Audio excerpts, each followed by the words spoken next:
हमारा भारत देश जो उत्तर में हिमालय है तथा दक्षिण में समुद्र, और इस भारत देश में रहने वाले हम सभी भारतीय यहाँ रहते हैं। मैं अक्षता मानसी माधव देशपांडे, कुंभ क्षेत्र, नासिक, महाराष्ट्र से। आता नेशन बिल्डिंग, पॅट्रिऑटिझम ह्या गोष्टी ऐकायला खूप छान वाटतायत. ठीक आहे. बट तुला वाटतंय की खरंच आपली ती राष्ट्रभक्ती आपण डेव्हलपमेंटमध्ये बदलवतो आहेत? पहिली गोष्ट की मला असं वाटतं की आजच्या नागरिकांकडे सगळ्यांकडेच कोणालाच हे सगळ्यांना सरकारला देव बनवतात, जे नाही व्हायला हवं.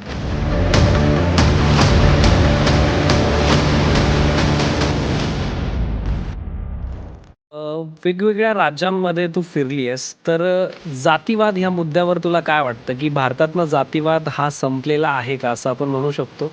जातीवाद नाही संपलाय, पण तो संपणं प्रचंड गरजेचं आहे. तुझा जे भाषण दिल्लीमध्ये आम्ही ऐकलं होतं, त्याच्या काही लाईन्स आम्हाला इथे ऐकायला आवडेल. त्या भाषणाच्या सुरुवातीच्या श्लोकामुळे ते भाषण थोडं जास्त गेलं. हां, हां. तर तो श्लोक असा होता की उत्तरम यत् समुद्रस्य हिमाद्रश्य व दक्षिणम वर्षम तद भारतम नामम भारतीय संतती. आणि त्याच्या पुढे जे मी असं म्हटलेली आहे की आधी लग्न कोंढाण्याचं आणि मग माझ्या रायबाचं. त्यावेळेला मी महाराष्ट्रीयन आहे, मी भारतीय आहे आणि आमच्याकडे छत्रपती शिवाजी महाराजांचा एक खूप मोठा वारसा आहे. ही गोष्ट सगळ्यांपर्यंत पोहोचवायची होती आणि म्हणूनच एका हिंदी भाषिक मंचावरून मी मराठीतनं बोलणं पसंत केलं होतं. आणि मला असं वाटतं की महाराष्ट्रातल्या सगळ्यांना ती मराठी खूप भावली असावी, म्हणूनच महाराष्ट्रात सुद्धा त्याला इतकं प्रेम मिळालं.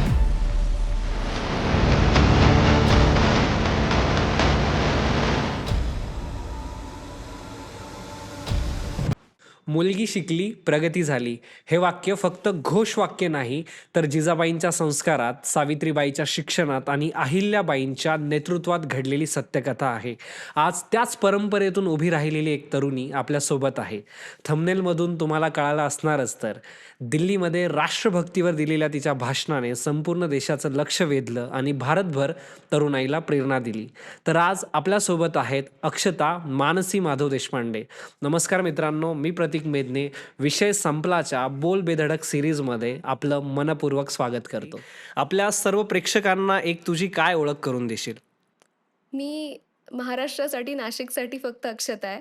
खऱ्या अर्थानं लोकांनी जरी सुद्धा मला ओळख ही भाषणांमुळे किंवा वेगळ्या एखाद्या गोष्टीमुळे दिली असेल, तरी सुद्धा अक्षता हीच ओळख माझ्यासाठी फारशी पुरेशी. आणि त्यासोबतच जर कोणी भारताबाहेर जेव्हा कोणी मला मेसेज करतं, त्यावेळेला एक बाहेरचा भारतीय व्यक्ती एक भारतीय म्हणून कसा बघतो, त्यामुळे मला असं वाटतं की अक्षता आणि भारतीय ही ओळख माझ्यासाठी अक्षता म्हणून फारशी पुरेशी आहे. अक्षता, तुझं भाषण दिल्लीमधलं खूप फेमस झालं. त्या भाषणाचा काय किस्सा आहे? आम्ही सगळ्यांनी वाचलं आणि मी माझ्या व्हॉट्सअपला स्टेटसही ठेवलं होतं, की खरंच ते भाषण ऐकल्यानंतर मला कौतुक वाटलं, की अगदी 20-21 वर्षाची ही मुलगी आणि काय फर्राटेदार बोलते आहेस आणि सगळ्या म्हणजे एक ती माझ्यासाठी मला असं वाटलं, की त्यातनं एक क्रांतीचा संदेश तू सगळ्यांना देते आहेस. त्या भाषणाचा काय किस्सा? सुरुवातीला तर आम्ही सगळ्यांनीच, जितकेही मुलं दिल्लीला पोहोचले, सगळ्यांनीच ऑनलाईन माध्यमातून स्पर्धा दिली. कारण कोरोनाचा काळ नुकताच झालेला होता, दुसरी लाट गेली होती. तू तेव्हा तुझं वय किती होतं? 18 वर्ष. अरे बापरे! ओके. आणि मी स्पर्धा केली आणि फायनल ज्यावेळेला मी दिल्लीला पोहोचली, त्यावेळेला माझ्यावरती एक खूप जास्त प्रेशर होतं जबाबदारीचं. कारण की सगळ्यात लहान तिथे असलेला वक्ता आणि दुसरी गोष्ट की माझ्यासोबत असलेले वक्ते हे 28 वर्षापर्यंतचे होते. त्यामुळे मला असं होतं की ही सगळे शिक्षणाने, अनुभवाने माझ्यापेक्षा खूप प्रगल्भ माणसं आहेत म्हणून. पण तरी प्रयत्न माझा होताच. विषय मला मिळाला पॅट्रिऑटिझम अँड नेशन बिल्डिंग. माझ्या आधी रागेश्वरी अंजना बोलली, मध्य प्रदेशची, आणि ती खूपच उत्तम वक्ता आहे. रागेश्वरी मंचावर गेली, तिने इतकं छान सादरीकरण केलं आणि तिच्या सादरीकरणाचं सगळं अल्टिमेट प्रेशर माझ्यावरती होतं की रागेश्वरी नंतर जाऊन आपण काय करणार आहोत. मी जोपर्यंत माझं नाव पुकारलं गेलं, मी त्या पोडियमपर्यंत जाईपर्यंत फक्त हाच विचार केला की माझ्या भाषणाचा सुरुवात काय, पहिला शब्द काय.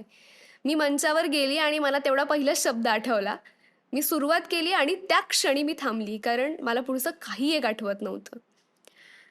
3-4 सेकंद मी पॉज घेतला आणि त्या मोमेंटला माझ्या मनात 2च विचार होते की एकतर मी इथून जाऊ शकते, कोणी मला प्रश्न नाही विचारणार आहे, आणि दुसरं म्हणजे की जर मी परत गेली तर सगळ्या महाराष्ट्राला काय वाटेल की एक वक्ता पाठवला पण तो सादर काहीच नाही करू शकला. म्हणून मी 4 मिनिटं जोपर्यंत समोरचे सर बेल वाजवत नाही तोपर्यंत अखंड बोलत राहिली. मी काय बोलली हे मला माहिती नाही. इवन खूप जणांना प्रश्न पडेल, पण मी आजही माझं 4 मिनिटांचं भाषण त्यामुळे ऐकलेलं नाही, कारण ते अनरिटन, अनस्क्रिप्टेड आहे. मला फक्त बोलायचं म्हणून मी त्यावेळेला बोलली. आणि जवळपास त्याच्या 1-1.5 वर्षानंतर कुठेतरी सोशल मीडियावर मला कळालं, की कोणीतरी ती रील टाकली आहे.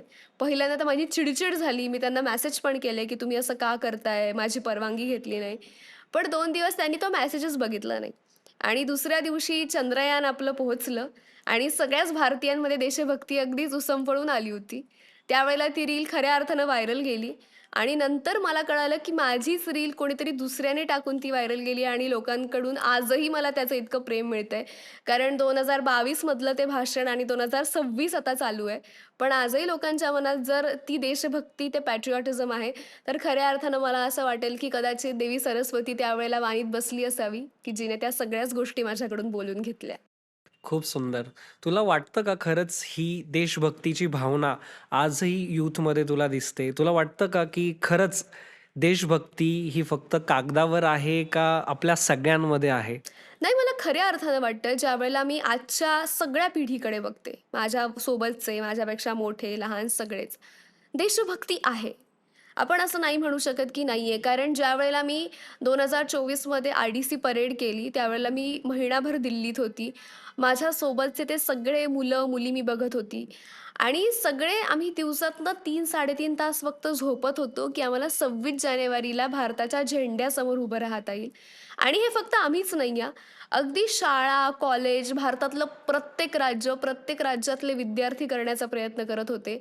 आज भारतातला कोणताही मुद्दा असो, सगळेच जेन झी ओपिनियन्स देत आहेत, त्यांना काय वाटतंय.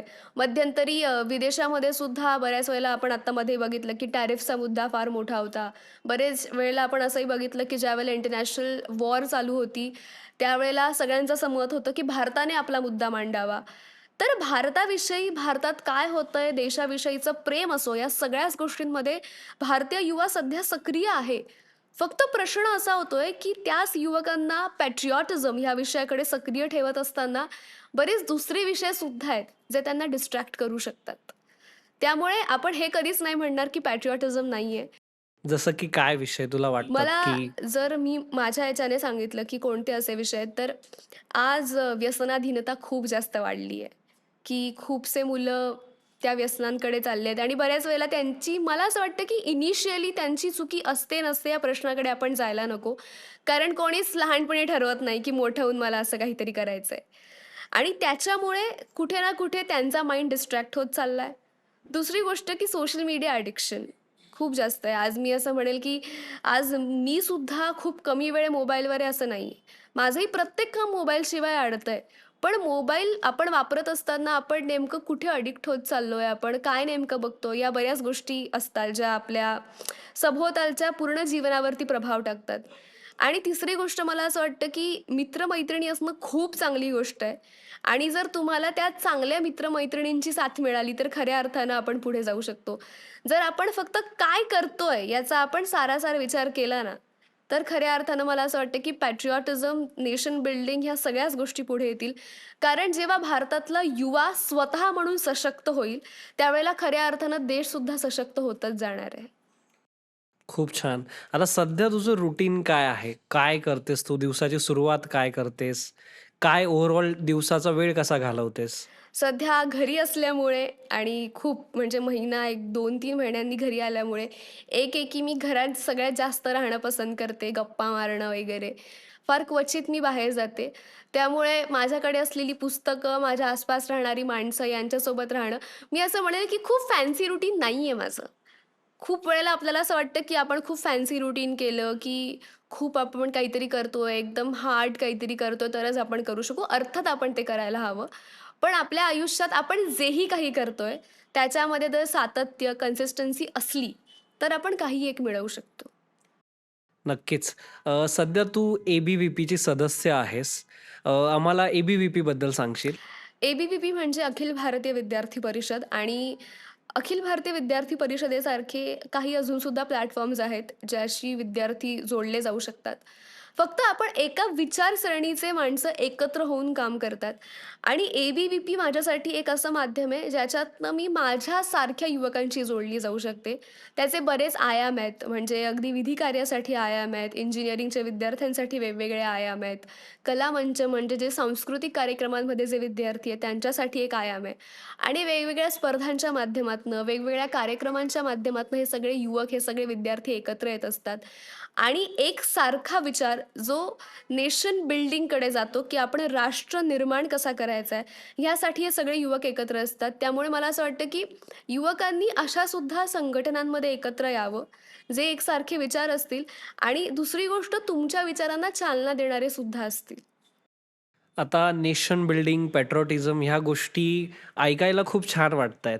ठीक आहे. बट तुला वाटतंय की खरंच आपली ती राष्ट्रभक्ती आपण डेव्हलपमेंटमध्ये बदलवतो आहेत किंवा जे सध्या आपल्याला सरकार मिळालेलं आहे किंवा जी लोकं आहेत, जी देश चालवतायत, ती आपल्याला प्रगत राष्ट्राकडे घेऊन चालली आहेत का? तुझं एक काय मत असेल याच्यावर?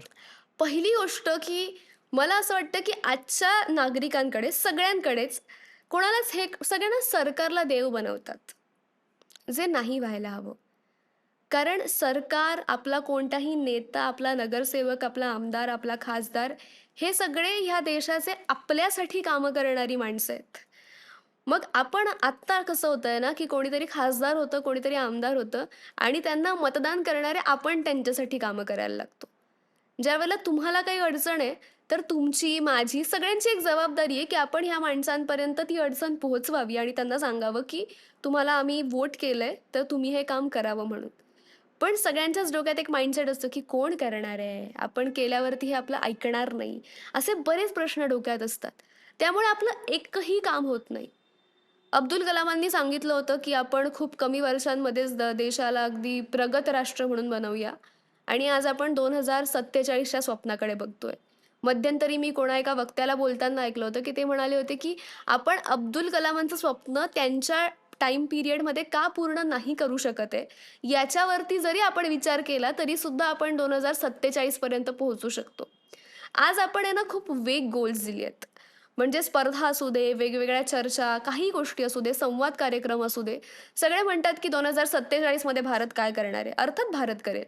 पण हे सगळं करत असताना तुमचा, माझा, या देशाचा नागरिक म्हणून काय रोल आहे हे कोणालाच माहिती नाही. आज वोट आपण बघतोय मुंबई, पुण्यासारखे प्रगत जिल्हे, इतके प्रगत जिल्हे, पण आजही त्यांच्याकडे वोटिंग किती कमी होतंय. आज मी ज्यावेळेला मुंबईत असताना वोटिंग बघितलं, प्रचंड कमी आहे सगळ्यांचं. म्हणजे शिक्षण आपल्याकडे आहे, पण शिक्षणाचा फायदा कसा होणार? त्या शिक्षणाच्या माध्यमातून आपण बदल कसे घडवणार? आणि मी तर नेहमी म्हणते, की आज जर मी अक्षता म्हणून किंवा माझ्या आसपासच्या मित्र काही निर्णय घेतले नाहीत, तर त्याचे जे पडसाद होतील, चांगले असो, वाईट असो, त्या सगळ्याच गोष्टी आम्हालाच बघाव्या लागतील.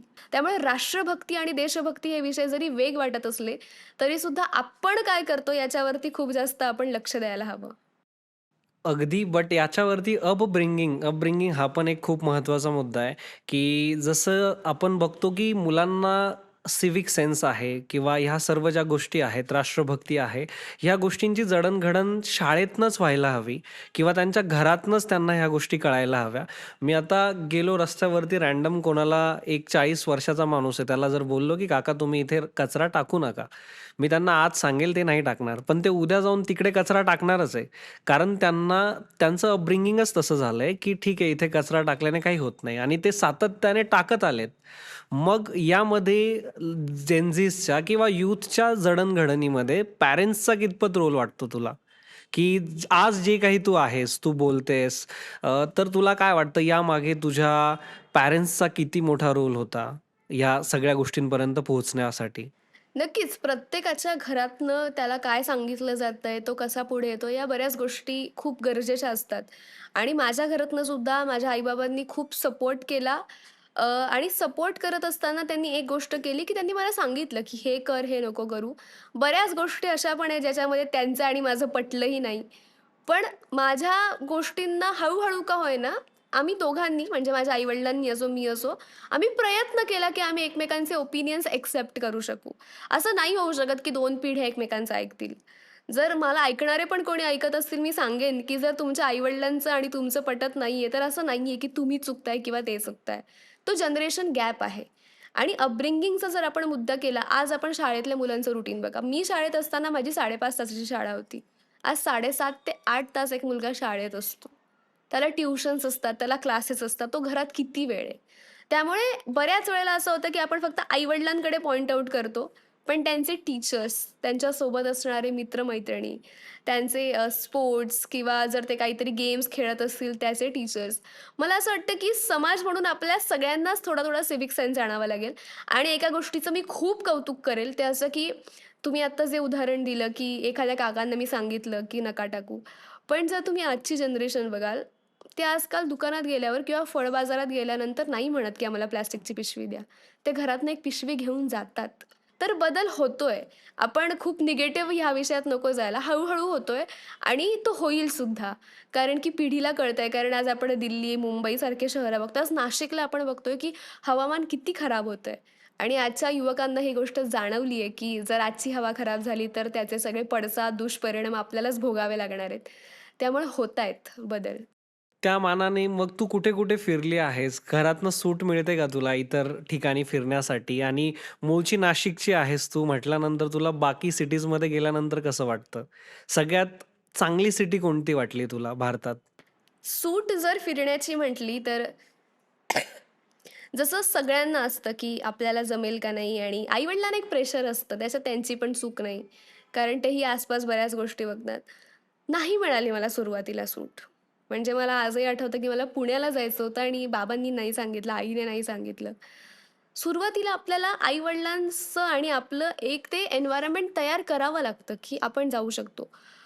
बाबांनी मला पहिल्यांदा थोडं महाराष्ट्रात नातेवाईकांकडे वगैरे एकटं सोडलं.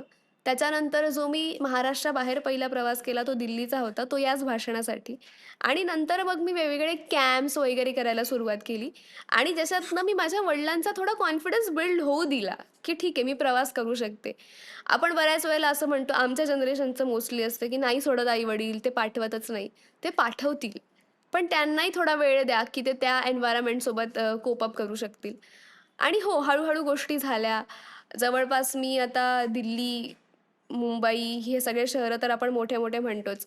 पण नॉर्थ ईस्ट आणि वेस्ट बेंगॉल सोडता आणि बिहार हे जवळपास हे काही ठिकाणं सोडता भारतात काहीच राहिलं नाही जे मी बघितलं नाही.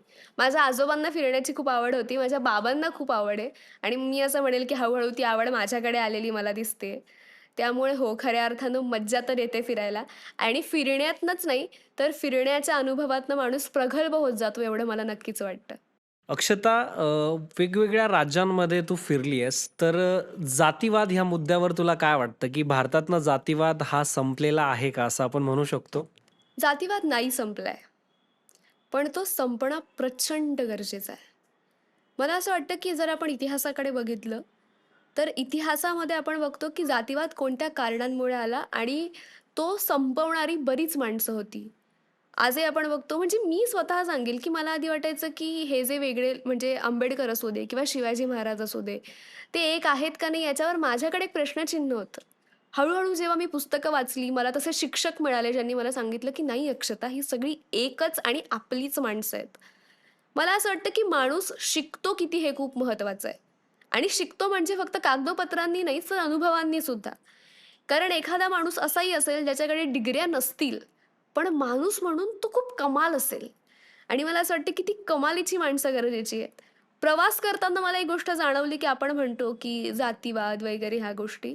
आपण म्हणतोय, की भारत करतोय, संपतोय, पण नाही संपत आहे. जातीवाद तुम्हाला मला संपवावा लागेल. कारण समोरचा माणूस आणि मी, आम्ही काहीच वेगळे नव्हतो. आणि दुसरी गोष्ट एक महत्त्वाची, की जर कोणी जन्माला आलाय, तर त्याच्यात त्याची चूकच नाहीये. हां, मला नेहमी असं वाटतं, की जर मी जन्माला आली आहे एखाद्या मोठ्या कुळात किंवा लहान कुळात असू दे. जर मी एखाद्या मोठ्या कुळात जन्माला येऊन सुद्धा मी माझ्या आयुष्यात काहीच नाही करू शकली, तर माझं आयुष्य व्यर्थ आहे. पण एखादा व्यक्ती असा असेल, की जो जन्माला आलाय आणि जन्माला येऊन सुद्धा त्याने खूप मोठं काम केलंय, तर तो नक्कीच कोणत्याही मोठ्या कुळातल्या माणसापेक्षा श्रेष्ठ असला पाहिजे. काम कारण की एखादा व्यक्ती कोणत्या घरात जन्माला येतोय हे त्याच्या हातात नाहीच आहे. त्याच्यामुळे माणुसकीचा धर्म, तो जो धर्मसमभाव आपण सांभाळला. मला बऱ्याच वेळेला वाटतं जेव्हा मी माणसांना ऐकते, की मला असं वाटतं, की मी सावरकरांना वाचलंय यार. सावरकर नेहमी म्हणायचे, की एखादा मुलगा जेव्हा शाळेत जाईल आणि त्याला कोणी हा प्रश्न विचारेल, की "तू कोणत्या जातीचा आहेस?" तेव्हा त्याला प्रश्न पडला पाहिजे. कारण की तो असं म्हणेल, की "माझी आई तर ब्राह्मण होती, वडील तर माझे मराठा होते, आजोबा तर माझे क्षत्रिय होते, आजी तर माझी दलित होती." तर मग त्या मुलाला जेव्हा प्रश्न पडेल ना, की तो कोणत्या जातीचा आहे, त्यावेळेला तो म्हणेल, की "मी भारतीय आहे, कारण मी या देशात राहतो."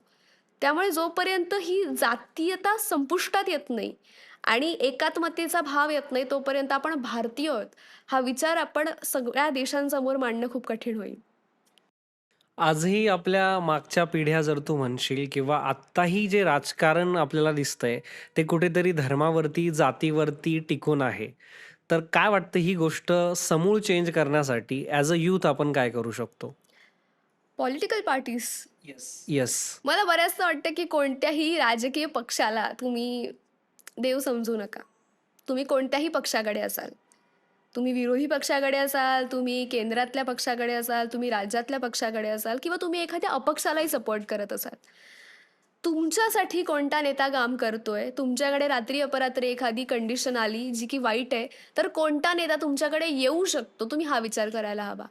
हां, भारतामध्ये आजही धर्माच्या विषयांवरती राजकारण होतंय, जातीच्या विषयांवरती राजकारण होतंय, जे की व्हायला नको आणि जर ते होऊ द्यायचं नसेल, तर आपण त्यांना सपोर्ट करणं बंद करायला हवं. कारण ते राजकारण तेव्हाच करू शकतात, ज्यावेळेला त्यांना सपोर्ट करणारा एक मास ऑडियन्स असेल. आणि जर आपल्याला या देशामध्ये प्रगती हवी आहे खऱ्या अर्थानं, या देशात शिक्षण हवं आहे, या देशामध्ये आपल्याला घरं हवी आहेत, एक लाईफस्टाईल हवी आहे, एक आरोग्याच्या सगळ्या गोष्टी, सुखसुविधा हव्या आहेत, तर आपल्याला धर्माचं राजकारण बाजूला ठेवावं लागेल. आपल्याला धर्माचं राजकारण बाजूला ठेवून आपल्याला ते राजकारण आणावं लागेल, जे खऱ्या अर्थानं देशासाठी असेल. कारण ह्या देशामध्ये आज जातीपातींच्या खूप मोठ्या-मोठ्या भव्य इमारती बांधल्या जातायत. आणि त्या इमारतींमुळे ना माणुसकीच्या धर्मातली प्रत्येक वीट ही मोकळी होत चालली आहे, पोखरत चालली आहे. त्यामुळे जर आपल्याला देश, भारत म्हणून एक मोठी भव्य इमारत करायची असेल आणि ज्याच्यामध्ये सगळ्याच नागरिकांना समान अधिकार द्यायचा असेल, तर खऱ्या अर्थानं आपल्याला जातीयतेचं राजकारण दुसरीकडे ठेवावं लागेल आणि जर हे राजकारण आपल्याला दुसरीकडे करायचं असेल, तर या देशाची युवा शक्ती म्हणून, युवा ऊर्जा म्हणून, आपण म्हणून या लोकांना सपोर्ट करणं बंद करायला हवं. अगदी सगळ्याच पक्षांना, जे पक्ष या गोष्टींकडे वळत असतील. जसं तू युवा ऊर्जा म्हणतेस, बट युवा ऊर्जाकडे ती एक रॅशनल थिंकिंग आहे का, की आमच्यासाठी काय चांगलं आहे आणि काय वाईट आहे? हा ओळखण्याचा माइंडसेट कसा डेव्हलप करावा? सगळ्यात मोठा जो मला असा वाटतो अडथळा आहे, तो आहे सोशल मीडिया. आज देशात एखादी गोष्ट होऊ दे, आज राज्यात एखादी गोष्ट होऊ दे, त्याच्यावरती ओपिनियन मांडणारी बरीच माणसं असतात. मग ती अगदी उजव्या फळीची असो, डाव्या फळीची असो, सगळीच असतात. आणि ती अशी मांडतात, की आपल्याला वाटतं, की "अरे वाह! हा जो माणूस बोलतोय हेच अगदी बरोबर आहे." आणि त्यामुळे एक प्रकार आपल्याकडे असा होतो, की सोशल मीडियावर एखादी रील, एखादी पोस्ट, एखादा लेख आपल्याकडे येतो. आपण तो वाचतो आणि आपल्याला वाटतो, की हाच माणूस बरोबर आहे. आपल्याला म्हणून तर WhatsAppने मध्यंतरी फॉरवर्डेडवाला एक सेक्शन आणलं होतं, की हे सगळे तेच करतायत म्हणून. त्यामुळे जर तुमच्याकडे एखादी घटना घडतीये, नाशिकमध्ये एखादी गोष्ट घडली, तर तुम्ही हा विचार करायला हवा, की नक्की तिथली कंडिशन काय होती? सोसायटी त्याबद्दल काय विचार करत होती? आज राजकारणात एखादी गोष्ट होऊ द्या, समाजकारणात एखादी गोष्ट होऊ द्या, सगळ्यांचाच मी म्हणेन, फक्त यूथच नाही, तर अगदी आपले आई-वडील, आजी-आजोबा सगळ्याच जनरेशनचा एक प्रॉब्लेम होतो, की ते एका माइंडसेटने आलेले असतात. आज जर मी XYZ माणसाला सपोर्ट करतेय, तर तो XYZ माणूस वाईट जरी वागला, तरी मी त्याला सपोर्ट करूनच बोलेल, कारण मी त्याला सपोर्ट करते. आणि मला असं वाटतं, की हा सपोर्ट आहे ना, थांबवून आपण रॅशनली विचार करायला हवा, की ही गोष्ट बरोबर तर बरोबर, चूक तर चूक. जर एक पक्ष एक काम करतोय आणि तो जर कौतुकास्पद आहे, तर आपण त्याचं कौतुकच करायला हवं. आणि जर त्याच वेळेला जर त्या पक्षाने एखादी चुकीची गोष्ट केली, तर त्याचा विरोध सुद्धा तितकाच तीव्र अंधभक्ती असणं बंद करायला व्हायला हवा. हवी. कुठल्याही, कुठल्याही कुठल्याही. पक्षाविषयी असो, आज ज्यावेळेला न्यायदेवतेच्या डोळ्यावर आधी पट्टी ठेवली होती, पण आज न्यायदेवता सांगते, की मी न्याय देईन, पण डोळ्यावर पट्टी ठेवून नाही. आता काढली ती पट्टी. तेच. तर आता सगळ्याच युवकांनी सुद्धा डोळ्यावरची पट्टी युवकांनीच नाही, सगळ्यांनी काढायला हवी आणि प्रत्येकच पक्षाबद्दल, पक्षच नाही तर समाजात सुद्धा बरीच अशी माणसं आहेत, जी तुमच्या डोळ्यांवर पट्टी ठेवून काम करतायत. तर या देशाची युवा शक्ती म्हणून ती डोळ्यांवरची पट्टी सगळ्यांची निघायला हवी. तेव्हा खऱ्या अर्थानं आपण 2047च्या भारताकडे बघू शकू. कारण आज विषय काय होतोय ना, आज आपल्याकडे गोल आहे, की आपल्याला हे करायचंय. कसं करायचं हे कोणालाच माहिती नाही. ते तेव्हाच होईल जेव्हा आपण रॅशनली विचार करू शकू, की काय बरोबर आहे, काय चूक आहे. अक्षता, तुझा अल्टिमेट काय गोल आहे लाईफचा? What you want to become और what you want to do for this nation? देशासाठी करायच्या तर बऱ्याच गोष्टी असतात. पण एक गोष्ट आहे, की एकटा माणूस निघतो, त्याला किती यश मिळतं हा बऱ्याचदा प्रश्न असतो. त्यामुळे एका कम्युनिटीमध्ये राहणं, की ज्या लोकांना खऱ्या अर्थानं हा बदल घडवून आणायचा आहे, खूप गरजेचं आहे. माझं स्वप्न खूप छोटं आहे, खूपच छोटं. कदाचित खूप माणसांनी ते पूर्णही केलं असेल. मला फक्त असं वाटतं, की आज मी ज्या वयात आहे आणि आत्तापासून जेव्हा मी 30-40 वर्षांनी माझ्या प्रवासाकडे बघेल, त्यावेळेला मला असं वाटतं, की 5 ते 10 मुली तरी अशा असाव्या, ज्यांनी असं म्हणावं, की "ती ताई होती ना, तिच्यामुळे आम्हाला शिक्षण घेता आलं. तिच्यामुळे आज आम्ही आमच्या पायावर उभं आहे." बऱ्याच लोकांना ते असंही वाटेल, की काय एवढंसं आपण करू शकतो. पण हे अगदी माझं लहानपणीपासूनचं स्वप्न आहे. आणि मला असं वाटतं, की जेव्हाही कधी कुणाच्याही आयुष्यात काही अडचण असेल ना, त्यावेळी त्या माणसाला फ्री वाटलं पाहिजे, की तो माझ्याशी बोलू शकतो. जे आजकाल नाहीये. आज आपण बघतो, की किती माणसं वेगवेगळ्या गोष्टींमधून जात असतात. तर तो एक फ्रीनेस जर मला माझ्या व्यक्तिमत्वात समोरच्या माणसासाठी आणता आला, तर मला सार्थक वाटेल माझं आयुष्य. आणि जर माझ्याकडून कोणाला तरी शिक्षण मिळालं, तर मला तेही खूप छान वाटेल. तर माझी खूप साधी आणि सोपी स्वप्न आहेत. तू त्यांच्याचवर अभ्यासात कशी होतीस शाळेमध्ये? शाळेमध्ये मी सांगेन की 4थी-5वी पर्यंत एक डंब विद्यार्थी असतो शाळेतला, की तो शाळेत फक्त डब्बा खायला जातो. तो सगळ्यात ओके. मागच्या बेंचवर बसलेला असतो आणि परीक्षा म्हणजे अगदी म्हणजे मी म्हणेल की बऱ्याच वेळेला तर माझी आई बघायची की पेपरच्या आधी माझ्याकडे पेन्सिल-बिन्सिल काय आहे, नाही मला नाही. पेपरला गेल्यावर मी बघेल की लिहायचंय म्हणून. मी थोडीशी पुढे आली 6वी-7वीला मला वाटलं की नाही आहे बाबा, आपल्याला शिकायचंय, मोठं व्हायचंय. आणि मग 6वी-7वीला मी थोडं स्पर्धा करायला सुरुवात केली. स्पर्धा म्हणजे काय, तर शाळेत काहीतरी होतंय, तर मग शाळेत जाऊन मी म्हणेल की मॅम मी सूत्रसंचलन करते म्हणून. खूप छोट्या-छोट्या गोष्टी आणि त्याच्यातनं माझा प्रवास होत गेला. 10वीला सुद्धा 9वी-10वीला सुद्धा मला खूप चांगले मार्क मिळाले. 11वी-12वीच्या वेळेला पण मला छान मार्क मिळाले आणि लॉ करत असताना तर म्हणजे मी 5ही वर्ष माझ्या लॉमध्ये टॉप करत गेली. मी असं म्हणेल, की शिक्षक खूप छान होते माझे, ते सपोर्टिव्ह होते, की कारण की मी बऱ्याच वेळेला कॉलेज नाही करू शकली. कारण मी बाहेर असायची, आयदर स्पर्धा किंवा फिरतीये कुठेतरी म्हणून. पण शिक्षक मला खूप छान अगदी माझ्या शाळेतले खूपच उत्तम शिक्षक मला मिळाले, ज्यांच्यामुळे मी इथे आहे. बऱ्याच वेळेला काही शिक्षक असतात, ज्यांच्याशी आपलं पटत नाही.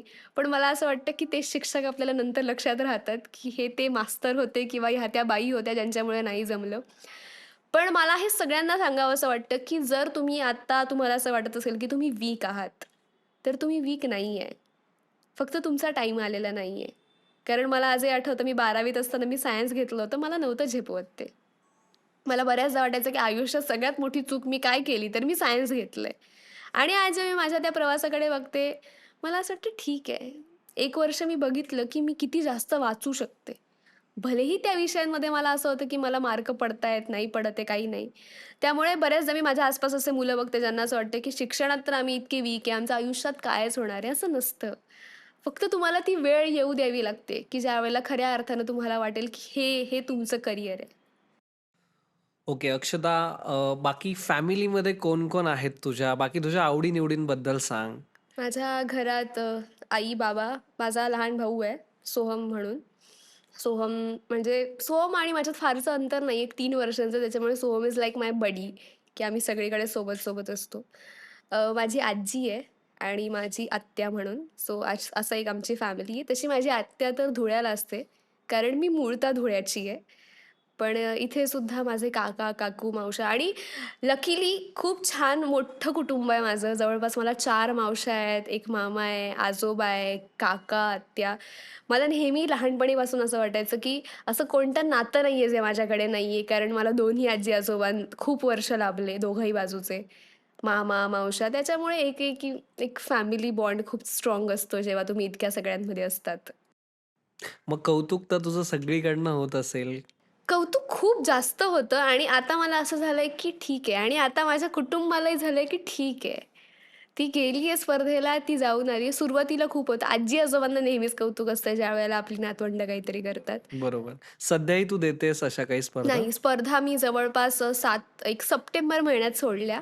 सप्टेंबरमध्ये मला व्हॉईस ऑफ देवेंद्र ही एक राज्यस्तरीय स्पर्धा होती. ती स्पर्धा मी केली. मुंबईत तिची फायनल झाली. त्याच्यात मला ऑल महाराष्ट्र रँक 1 मिळाला आणि त्या स्पर्धेसहितच मग मी महाराष्ट्रातल्या सगळ्या स्पर्धांमधून रिटायरमेंट घोषित केली. सो त्याच्यानंतर आता मी कोणत्याच स्पर्धेत सहभागी होत नाही. तू सध्या काय करतेस मग? शिक्षणाच्या बाबतीत हां. तसं तर मी लॉ केलाय 5 ओके. वर्षांचा नाशिकमधूनच आणि सध्या मी भोपाळमध्ये असते. माखनलाल चतुर्वेदी राष्ट्रीय पत्रकारिता म्हणून एक विश्वविद्यालय आहे. भारतातलं पहिलंच आहे पत्रकारितेचं, ज्या ठिकाणून मी माझा मास्टर्स करते मास कम्युनिकेशनमध्ये. तर सध्या मी भोपाळला असते त्या एका शिक्षणाच्या संदर्भातनं. तू नाशिकमध्ये तुझं बालपण गेलंय, शिक्षण पूर्ण नाशिकमध्ये झालंय. नाशिकची आठवण येत नाही का? खूप जास्त येते. काय नातं आहे तुझं नाशिकबद्दल? कारण मी ज्यावेळेस कुठे दुसऱ्या सिटीमध्ये जातो, मला असं होतं, की मी कधी नाशिकला परत येईल. ती एक अटॅचमेंट, ती आपली माणसं किंवा जे ॲटमॉस्फिअर आहे ना, ते आपल्याला कनेक्ट करून ठेवतं. तर तसं नाशिकबद्दल तुझ्या काय मेमरीज आहेत किंवा तुला काय अटॅचमेंट आहे नाशिकबद्दल? नाशिक म्हणजे माझ्यासाठी माझं बालपण आहे.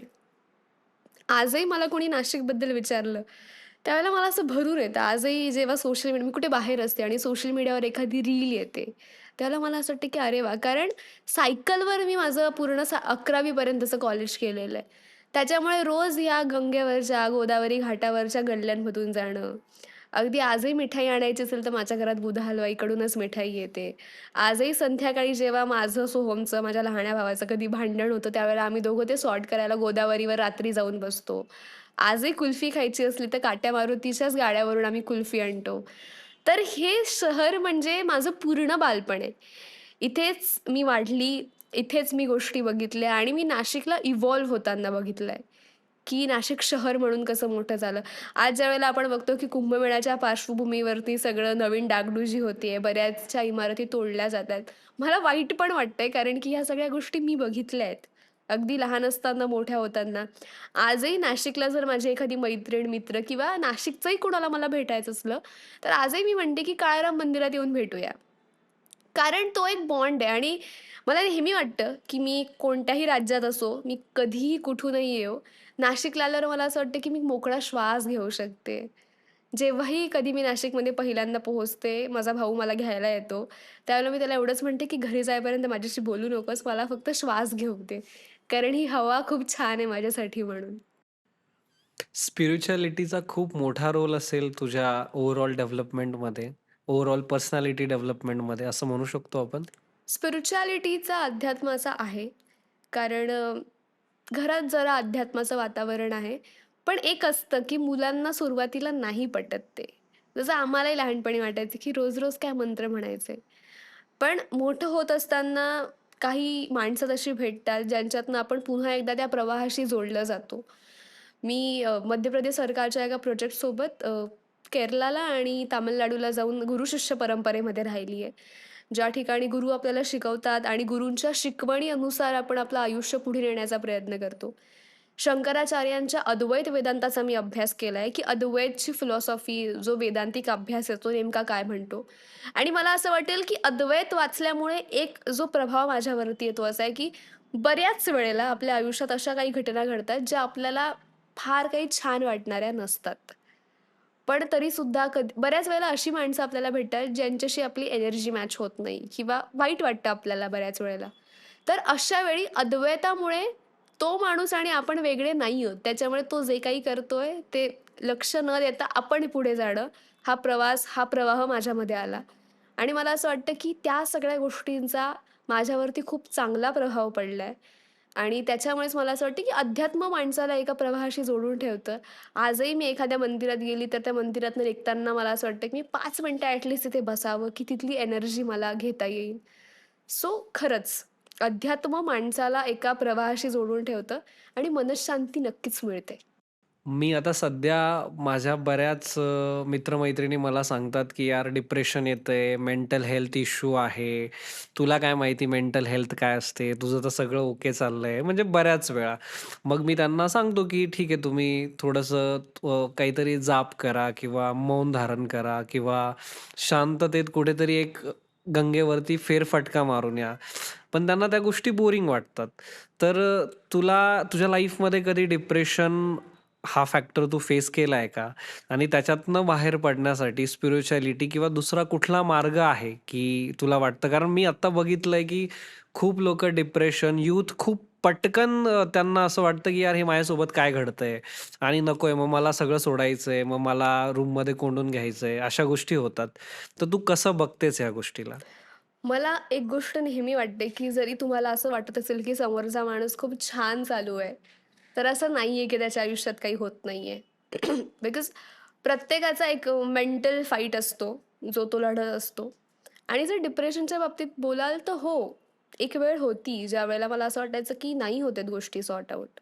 अगदी लोकं आज मला भाषणांसाठी ओळखतात, पण माझ्या दिल्लीच्याच भाषणानंतर एक पिरियड माझ्या आयुष्यात असा होता, जेव्हा मला स्टेजवर चढायला भीती वाटायची. मला स्टेज फिअर खूप एक्स्ट्रीम आला होता आणि तो ओव्हरकम करायला मला जवळपास 7 महिने लागले. आणि मला असं वाटतं, की आज मी जाते, मी लोकांसमोर बोलते, मी मत व्यक्त करू शकते आणि बऱ्याच वेळेला मला ऐकणारा श्रोतावर्ग मिळतो सुद्धा. त्यावेळेला असं नाहीये, की तुम्ही डिप्रेशन आणि एक गोष्ट जी आजच्या सगळ्यांच्याच मनात आहे, की डिप्रेशन ही खूप वाईट गोष्ट आहे किंवा खूप माणसं मी बघते जी अगदी भोंदूबाबांकडे वगैरे जातात, की मेंटल इलनेसेस असं झालाय. तर तुम्हाला सर्दी होते, खोकला होतो, ताप भरतो, तसाच हा एक त्रास आहे. जो तुम्ही शांत, छान वातावरणात गेलात, अगदी तुम्ही मेडिकेशन सुद्धा घेतलं, तर तो सॉर्ट होऊ शकतो. पण डिप्रेशनला एखादी वेगळी किंवा चुकीची गोष्ट समजण्यापेक्षा जर आपण डिप्रेशनला डिप्रेशन म्हणून बघितलं, तर आपण नक्कीच त्याच्यातनं हील होऊ शकतो. खूप छान अक्षता. तुझा जे भाषण दिल्लीमध्ये आम्ही ऐकलं होतं, त्याच्या काही लाईन्स आम्हाला इथे ऐकायला आवडेल. प्लीज एकदा ते ते भाषण तर पूर्णपणेच अनस्क्रिप्टेड होतं. नाही ठीक आहे, बट तुला जे काही आठवतं तेवढं 1-2 लाईन? त्या भाषणाच्या सुरुवातीच्या श्लोकामुळे ते भाषण खूप जास्त गेलं. हां, हां. तर तो श्लोक असा होता, की "उत्तरं यत् समुद्रस्य हिमाद्रश्चैव दक्षिणं वर्षं तद भारतं नामं भारती यत्र संतति."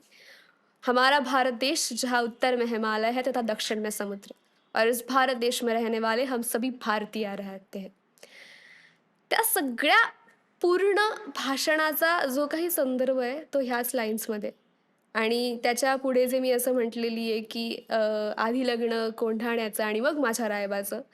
त्यावेळेला मी महाराष्ट्रीयन आहे, मी भारतीय आहे आणि आमच्याकडे छत्रपती शिवाजी महाराजांचा एक खूप मोठा वारसा आहे. ही गोष्ट सगळ्यांपर्यंत पोहोचवायची होती आणि म्हणूनच एका हिंदी भाषिक मंचावरून मी मराठीतनं बोलणं पसंत केलं होतं. आणि मला असं वाटतं, की महाराष्ट्रातल्या सगळ्यांनाच ती मराठी खूप भावली असावी. म्हणूनच महाराष्ट्रात सुद्धा त्याला इतकं प्रेम मिळालं. तू आपल्या विषय संपला पॉडकास्टच्या माध्यमातून यूथला किंवा सर्वांना काय संदेश देऊ इच्छिते? तर विषय संपला हा पॉडकास्ट जेही काही युवा शक्ती, युवा ऊर्जा बघत असेल, मला तुम्हाला सगळ्यांना हेच सांगायचं आहे, की सध्या आपल्याला असं वाटतं, की आपण नाही करू शकणार किंवा बऱ्याच वेळेला आपल्याला बरंच काहीतरी करायचं असतं, पण त्याच्यासाठी मार्ग भेटत नसतो. त्यावेळेला स्वतःवर विश्वास ठेवा. गोष्टी होतील आणि सगळ्यात महत्त्वाची गोष्ट म्हणजे तुम्हाला काय वाटतंय ते प्रायोरिटाईज करा. आज बऱ्याच वेळेला आपल्या घरच्यांना काय वाटतंय, आपल्या मित्र-मैत्रिणींना, समाजाला काय वाटतं, या सगळ्याच प्रश्नांमध्ये आपण गुंफून राहतो आणि मुळात आपल्याला काय वाटतं या गोष्टी दूर राहत जातात. त्यापेक्षा जर तुम्ही स्वतःकडे लक्ष दिलं, तुमच्या भावनांकडे, तुमच्या इच्छांकडे आणि तुमच्या अपेक्षांकडे, तर खऱ्या अर्थानं तुम्ही सुखी असाल, तुम्ही बऱ्याच गोष्टी मिळवू शकाल आणि दुसरी गोष्ट, तुमचा जर स्वतःवर विश्वास असेल, तर तुमच्या आसपासची माणसं ते सुद्धा तुमच्यावर विश्वास दाखवतील आणि खऱ्या अर्थानं सगळे मिळून आपण एका चांगल्या भारताची आणि 2047च्या भारताचं स्वप्न हे खऱ्या अर्थानं साकार करू शकू. ओके. तर अक्षता, एक आपण रॅपिड फायर राउंड घेणार आहोत. त्यामध्ये मी तुला काही प्रश्न विचारणार आहे आणि एका शब्दात किंवा एका वाक्यात तुला त्याचं उत्तर द्यायचं आहे. तर पहिलं नाव आहे भारताचे पंतप्रधान, आपल्या सर्वांचे लाडके नरेंद्र मोदीजी. नेतृत्व, त्यानंतर महाराष्ट्राचे मुख्यमंत्री देवेंद्रजी फडणवीस. गव्हर्नन्स, त्यानंतर आहे MIM पार्टी. महाराष्ट्रातली उभरती पार्टी. ओके. ऑरेंज और ग्रीन. तीनही रंग तिरंगा. नासिक और मुंबई. नाशिक. एज्युकेशन्स और स्किल्स. स्किल. जय मा भारती. जय मा Bharati. Thank you so much Akshata. Thank you very very much. तर मित्रांनो, आज आपल्यासोबत होत्या अक्षता मानसी माधव देशपांडे. खरंच मला इथे मी तासभरापासून ज्यावेळेस चर्चा केली अक्षतासोबत, तर मला खूप पॉझिटिव्ह फील झालं. मी वेगवेगळ्या यूथला भेटत असतो, बऱ्याच लोकांना भेटत असतो, बट बऱ्याच जणांकडनं मला हेच कळतं, की यार मला जपानला जायचंय, मला यूएसला जायचंय, मला इकडे मायग्रेट व्हायचंय, आपल्या देशामध्ये हे प्रॉब्लेम आहेत, ते प्रॉब्लेम आहेत. बट आज मला खऱ्या अर्थाने कळालं, की जर तुम्हाला काहीतरी करायचं असेल, तर तुम्हाला मार्ग नक्की सापडतो. आणि आज अक्षताने महाराष्ट्राला दिल्ली लेव्हलवरती रिप्रेझेंट करून ते करून दाखवलंय. आपल्या सर्वांची मान उंचावली आहे आणि तिने दिलेलं मार्गदर्शन सगळ्यांना प्रेरणादायी ठरेल हीच मी अपेक्षा करतो. आणि ती ज्या आमच्या विषय संपलाच्या पॉडकास्टवर आली त्याबद्दल आमच्या सर्व टीमकडनं तिचे मनःपूर्वक आभार.